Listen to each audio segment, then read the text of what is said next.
In this unit of our InDesign CS6 course, we're going to be doing a little bit more alignment work with our sample form.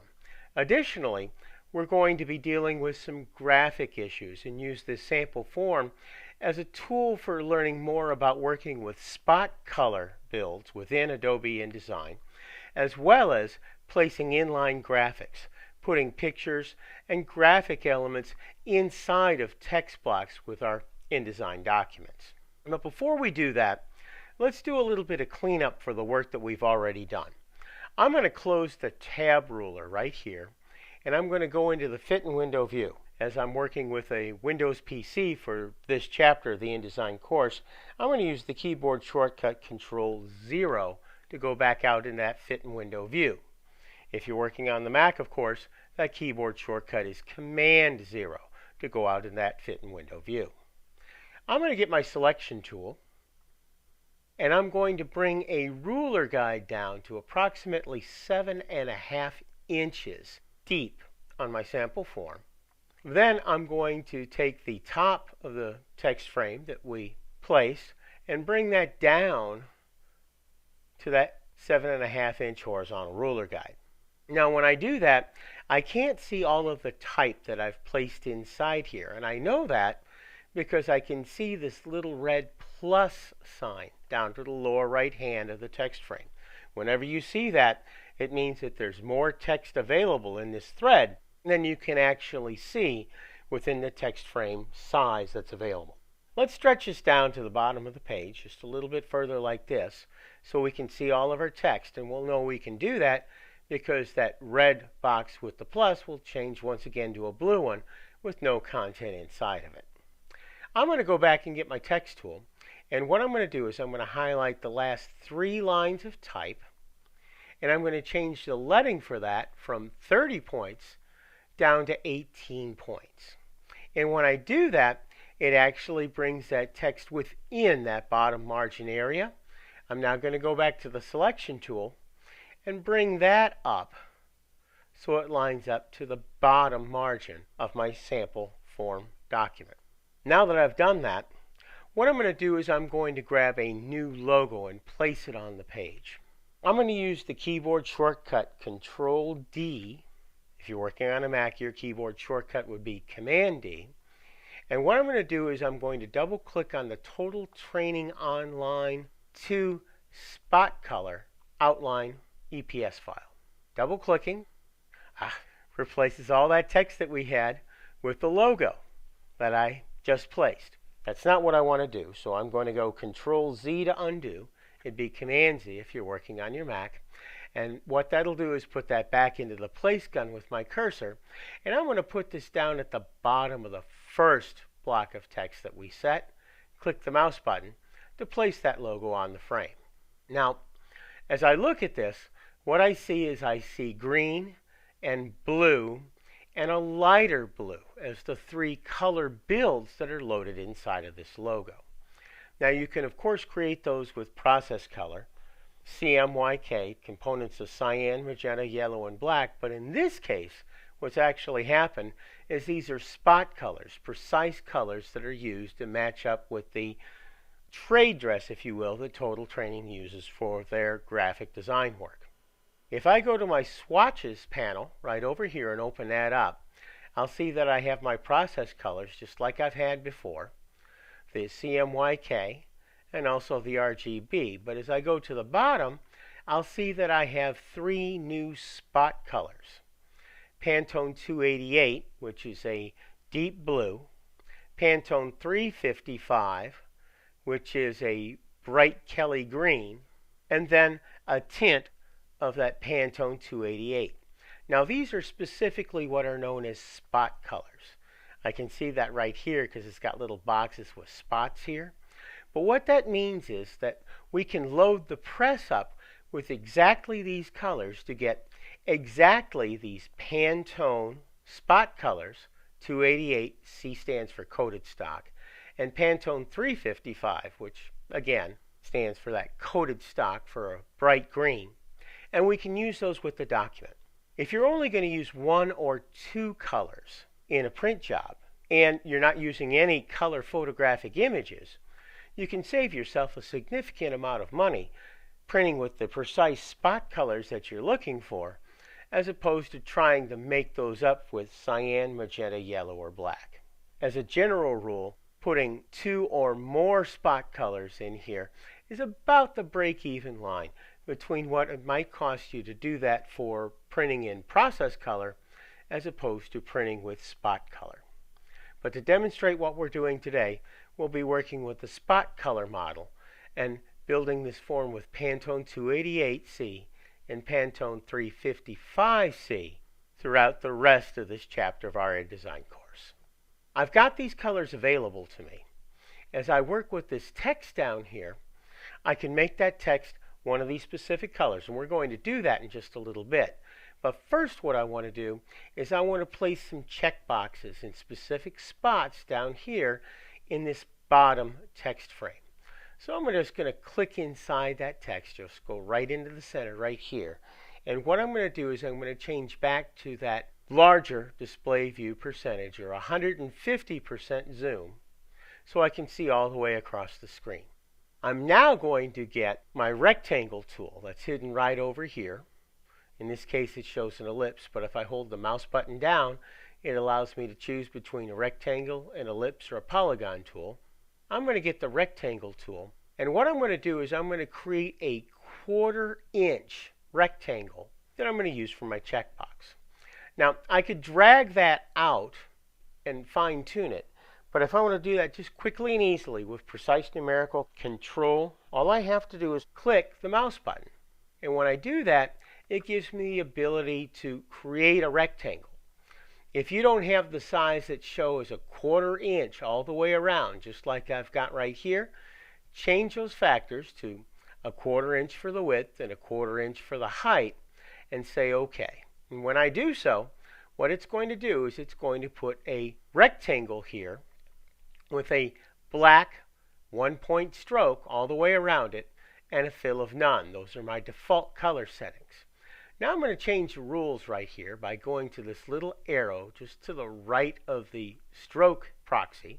I'm going to change that by clicking on this little triangle just to the right of my stroke proxy and select Pantone 355 for my stroke. And when I do so, what it's going to do is it's going to take that stroke and it's going to make it green. Now, I'm going to take this box right here and edit, cut, and put it in my clipboard.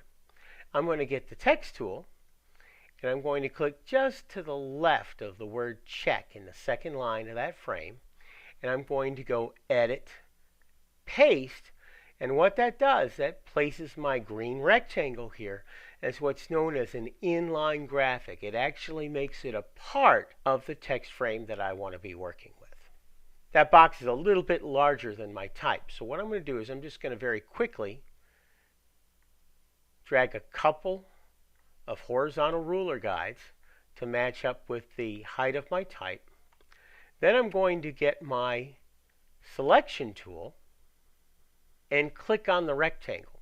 When I do that, it gives me the ability to scale this, just like a graphic that was standing alone. Even though it's inside this text as an inline graphic, it still has all the attributes and all the capabilities that are associated with the graphic rectangle that we created within InDesign. I'm going to scale this to fit inside of those 2 horizontal ruler guides. I'm going to start by scaling it down and then holding down the Command and Shift keys if you're working on the Mac, or if you're on a Windows PC like I am, I'm going to hold down the Control and Shift keys and actually take that box and set it just like so to make it the size of my text frame. And as I've done that now, I can see that green box actually lines up with what I'm doing to work with this document. Now I'm going to set a space in between that rectangle and the word check.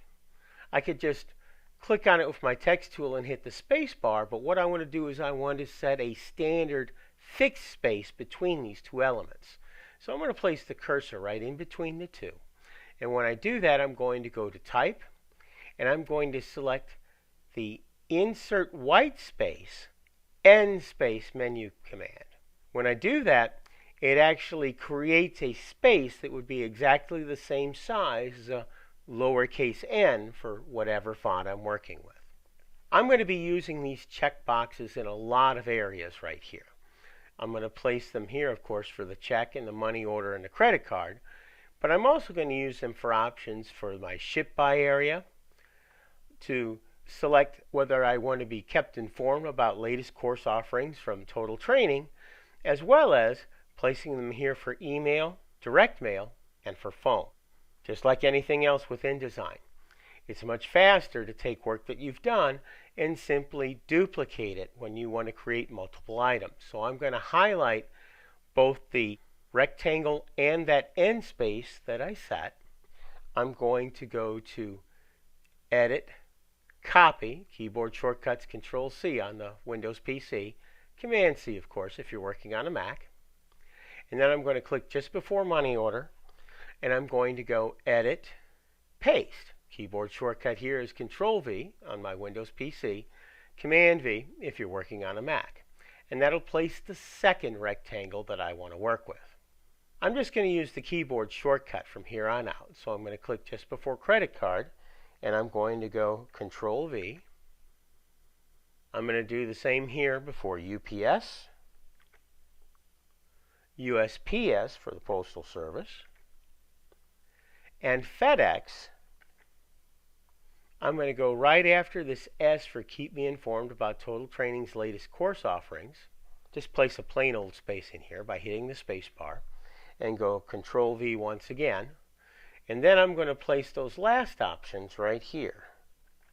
Just before email, as I did that, it looks like it took that just a little bit further along. So what I'm going to do is I'm going to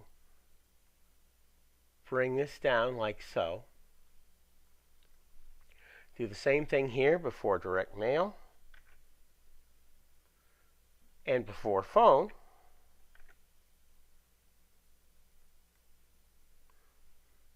And then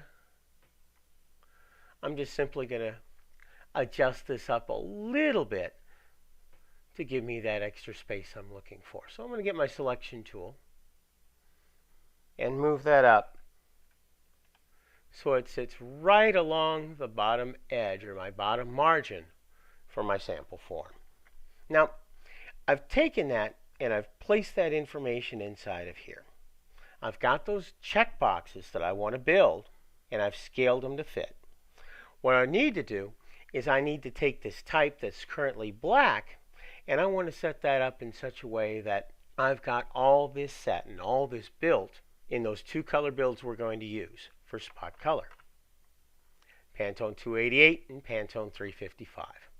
So I'm going to get the text tool, and I'm just going to click anywhere inside this bottom text block, and I'm going to go Control-A to select all, Command-A if you're working on the Mac, and I'm going to take this type, and I'm going to say make it Pantone 288.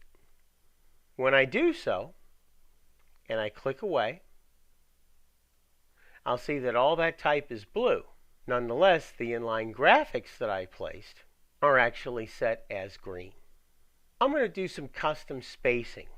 Put a little extra area instead of these spaces that are loaded in between here for the money order and the credit card, for the shipping options, and then for the email, direct mail, and phone information down at the very bottom of the form. So we know how to do that with the tab ruler. I'm just going to click anywhere inside the line, and I'm going to go Control-Shift-T on a Windows PC. It would be Command-Shift-T if I was working on a Mac. And what that'll do is that'll bring my tabs ruler up right here so it lines up with that column width. I'm going to clear out the old tabs where I had those underlines set to build here for the credit card and the expiration date and security code. And I'm going to insert new tab spots for these lines. So I'm just going to go to this flyaway menu inside of the tabs ruler, and I'm going to clear all the tabs that existed. I'm going to place new left align tabs at 1.5 inches, and at 3.5 inches. Just like so. Now, the tabs are set in the line, but they're not set in the document. So I'm going to click just before the box. Make sure you don't click in the box. If you see this little parentheses that sits around, that would be putting type within that checkbox, and we don't have enough room to do that. So we're going to go just before it and click the mouse button to place the cursor, just like so. I'm going to hit a tab right here and place that at 1.5. I'm going to do the same thing here for my credit card. Go just before the box, hit the tab key, and space that out at 3.5 inches. Now, when I go to the line down here, I don't want to delete all of the tabs because I've got the tab here for the underline for my security code, as well as to align this ship by information with the column that sits just above it. So I'm just going to get rid of one tab, and that's this one all the way at the end. You do that by putting your cursor on it like so and selecting it and simply dragging it entirely off the ruler. Now that tab doesn't exist. I'm going to go and I'm going to place a tab at 5.5 inches, a left align one right here, and then I'm going to place one at 6.5 inches. Place the tabs right here and right here. So I've got that lined up. And actually, as I look at that, that's not exactly what I'd like to do. I'm going to bring that in just a little bit closer. I can always move those tabs, just like I said. In this case, what I'll do is I'll kind of split the difference, so I'll make it 5 3/8 inches. As I look at that, that's spaced out pretty well. I'm going to take this one here, and I'm going to bring that in just a little bit too. I'm going to take that to 6 3/8 or 6.375 inches and space that, and that really looks nice and even. That looks pretty good. Let's go down to this last line here, and I'm going to put my cursor right inside of here. In this case, we can clear all the tabs once again. I'll set one at 1.5 inches. I'll set one at 3.5 inches. And what this will do is this will line up precisely matching the example I've got above. We've got one little piece of extra work we need to do. So I'm going to go Control-0 to that Fit in Window view, Command-0 on the Mac, and I'm going to go to the text up at the top of our sample student order form. Just click my text cursor anywhere inside of it and go Control-A to select it all, Command-A if you're working on a Mac. I'm going to take that color and I'm going to make it also Pantone 288C. Now we've done a good job here. So what I want to do is I want to go to save the file. We don't want to lose that handiwork. And I'll shut down this tabs ruler. And you've completed this unit of our InDesign CS6 course.